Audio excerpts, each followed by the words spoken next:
You noble diggers, all stand up now. Welcome, comrade. Never forget the forms. Hello, my friends, and welcome to my channel. Today we will be talking about the entire history of Western philosophy, Part 5, or Aristotle. Backtracking just slightly. Last episode, I said a lot of things, but I wanted to apologize for one thing in particular. I spoke too fast, and I said or confused terms. I used terms too artfully, I would say, but I think the real thing is that I used terms in two senses, and that it probably confused something. Capitalism is now a materialist philosophy. That's true. That it is seen as a great system that can have no interruptions. True. Capitalists are not materialists. I may have said that. It's kind of hard to tell. Capitalists are idealists. You cannot even become a capitalist unless you are an idealist. They hunt materialists out of the cast. They want to know that you believe that it's all up to you, that you are a special boy. And it's because they all want to have leverage over each other. They can't have someone showing solidarity with the masses. That would increase their power over the rest of them. Anyways, let's move into Aristotle. But we're not going to do a lot on Aristotle. Aristotle and most of the thinkers that I like most, except for Marx, most of the thinkers that are really the smartest, they are able to dismiss the idealists that came before them in the great debate of all history, idealist and materialist, with basically a few lines. That whatever complicated system that the idealist before them comes up with that allows for knowledge to be, for thought to be the directing force of the universe, it is always just easily dismissed. My favorite is Nietzsche's dismissal of Kant, but we'll get to that eventually, and that one is controversial, so we'll have to talk about it. But Aristotle dismisses Plato with the back of his hand, with a wave. I said that Socrates was just a pimp, a Chad, who would walk around the market and get into debates and win, and that Plato was a member of his gaggle of autistics that would follow him around because they just loved words so much. They loved argument. Aristotle is among Plato's gaggle of autistics. He has an even higher form of autism than Plato, and much higher. He sets out to systematize the entire world. He classifies animals, he classifies plants, he classifies spirit, he classifies government. He could give less of a care for what Plato has done, because whatever he does is better. It's easily better. And to prove that, we're going to talk about this book today, which is the Nichomachean Ethics. The Nichomachean Ethics is a book that Aristotle wrote for his son, Nicomachus. And it is an instruction for life. It is a guidebook. And so it's not really a response to Plato. Only in one chapter of like 10 does he actually touch on the debate of all history. And in that debate, he rejects outright Plato's conception of the forms. Aristotle instructs his son that the point of life is eudaimonia, which means like true spiritedness. Eu means true as a Greek prefix, and daimonia, daemon, means spirit, demon, but spirit. And so true spiritedness means to live according best to one's position. Yeah? The eudaimonia of a technical worker, a stone worker, something like that in that time. As I was saying, he gives many examples for how Nicomachus should live his life and what a good life means and all these things. But in one book, he talks about what are the intellectual virtues. Well, first he breaks down what intellect really is. There are many types of thought that he points towards, but what he says is those are separate from virtue, and that a virtue is an intellectual mean, and not an angry mean, but an average mean. And so it is the mean that produces virtue. And so you can see this as a total rejection of Plato's theory of the forms, that there is some outside of reality, perfect instantiation, the origination of all virtue, of all justice, of all piety. And Aristotle goes, that's ridiculous. That's stupid. That's insipid. And he'll say that there is only virtue between the mean of two vices, the golden mean, this is called in philosophy. Courage is the only one I really remember off the top of my head. I have the book, I'm going to read you some, but the courage is just the average between foolhardiness and cowardice. If you're too courageous, you'll get yourself killed, and that's foolhardy. And if you're too cowardly, you're not courageous. Perfect. Dismisses Plato easily. I hope you can see that there is no ideal to aspire to, that language only means what it means in relation to other words. It only means what it doesn't mean. Cat only means cat because it doesn't mean dog. That's French philosophy. That's way later, but it's a good way to think about it. Some people are overcome by or pursue some of these naturally fine and good things to a degree that goes against reason. They take honor or children or parents, for instance, more seriously than is right. For though these are certainly good and people are praised for taking them seriously, still excess about them is also possible.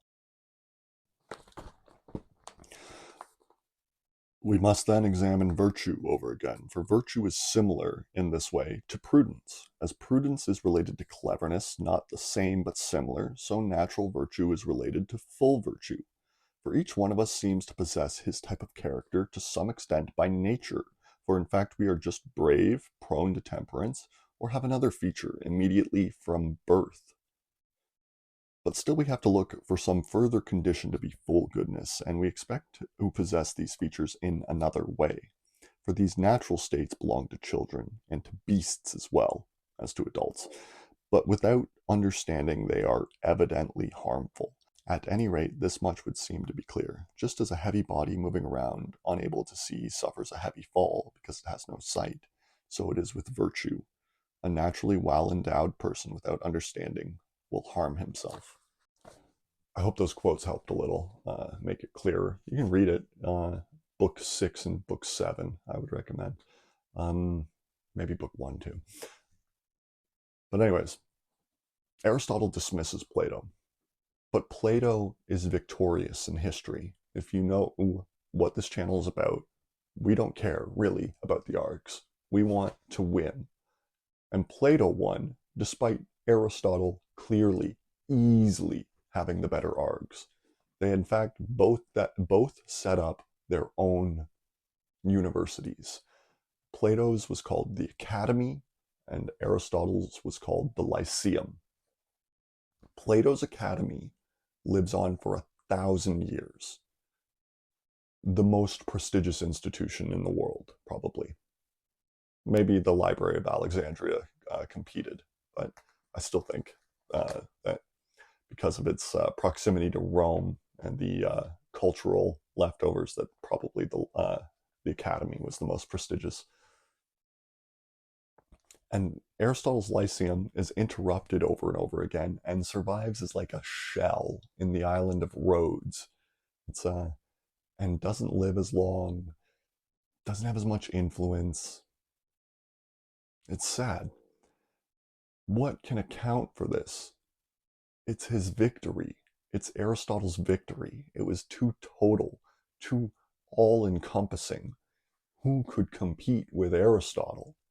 They just called him the philosopher until the end of the Dark Ages, the end of the medieval era in the 14 or 1500s, there was no other philosopher. It was just Aristotle. That kind of victory brooks no equals, and a system without equals is a system that can't improve, can't overcome. Aristotle teaches Alexander the Great, and Alexander the Great conquers the world.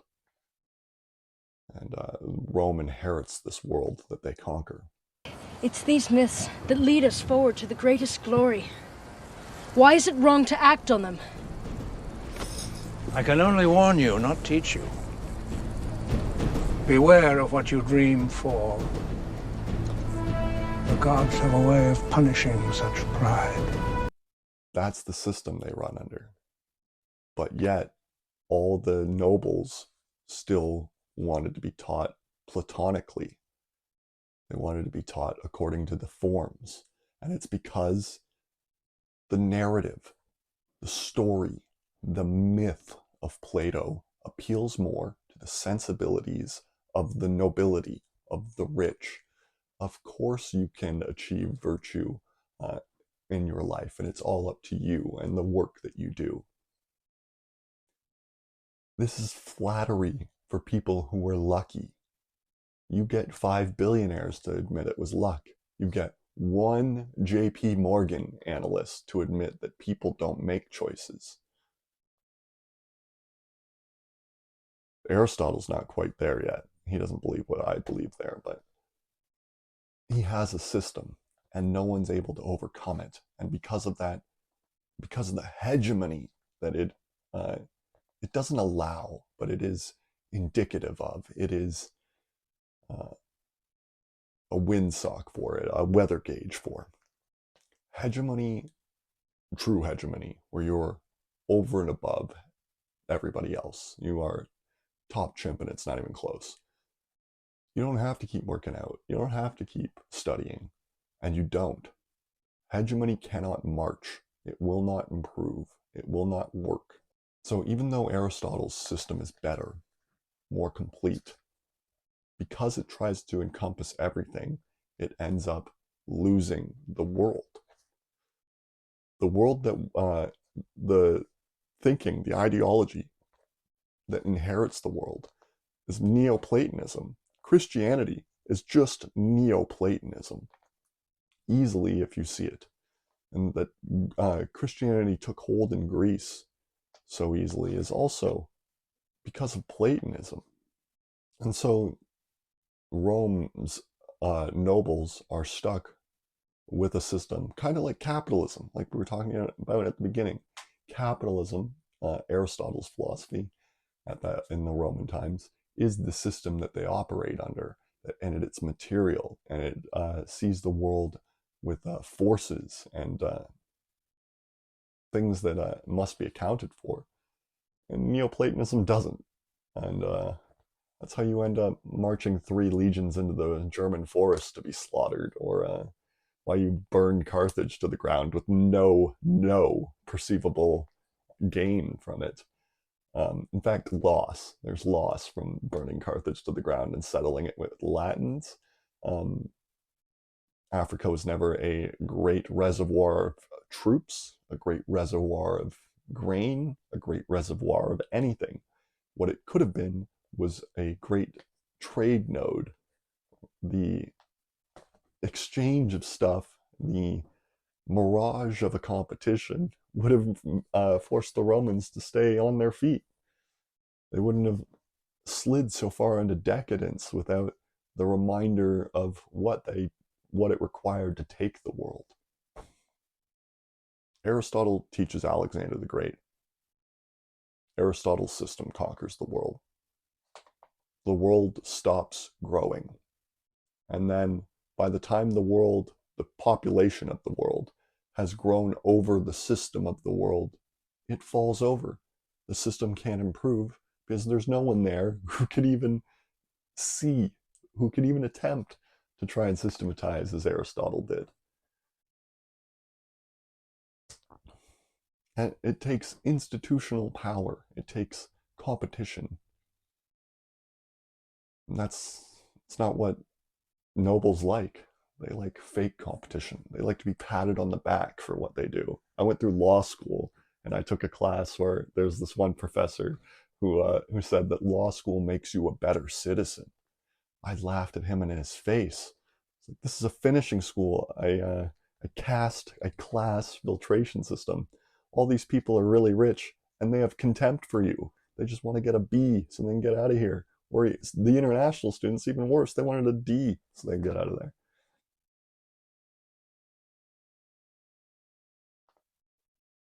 The nobility want to be flattered, and that's what education does for them. And that is why our ideology is wrong, and that is why we're approaching the same kind of collapse that the Roman Empire experienced. And to all those stupid, Western, liberal hippies out there who are going to tell me there was no Dark Ages, what was the population of Rome in 200 AD? What was the population of Rome in 600 AD? What was the population of Massilia, Colonia Augusta, Lugdunum, New Carthage, on and on and on. What city in the West survived in the Dark Ages? It was a Dark Ages. There's no technological progress without cities, and technological progress is the only thing that has continually liberated us from the oppression of material, of bread, of the suffering of chaos, of the seasons of time, getting better, getting bigger, getting faster, getting stronger. That's how we've beat nature, how we've mastered it. We grow faster than it. And now we have to grow to the stars, and the system that we have can't even master the world. It's completely hallucinatory. Like all these Confederate Christians to the south, thinking about the rapture they think is going to come out today. That's why we need to push a materialism. And hopefully we learn from Aristotle's mistake and leave room for improvement. Nothing is true. Know that you know nothing, but believe that you know more than most. Have a nice day. Hello, you've made it to the end of the video. Thank you. This channel has one mission: to prevent civilizational collapse associated with climate change, to prevent 100 million refugees by 2035, to stop 7 billion from starving to death by 2075. And we will do this through one main vehicle. We mean to unite the Anglosphere. We will do this by convincing the Commonwealth of His Majesty King Charles III to apply for statehood as one. And then with this new power, we will be able to negotiate in good faith with the rest of the world on how to tackle this crisis. Thank you and enjoy.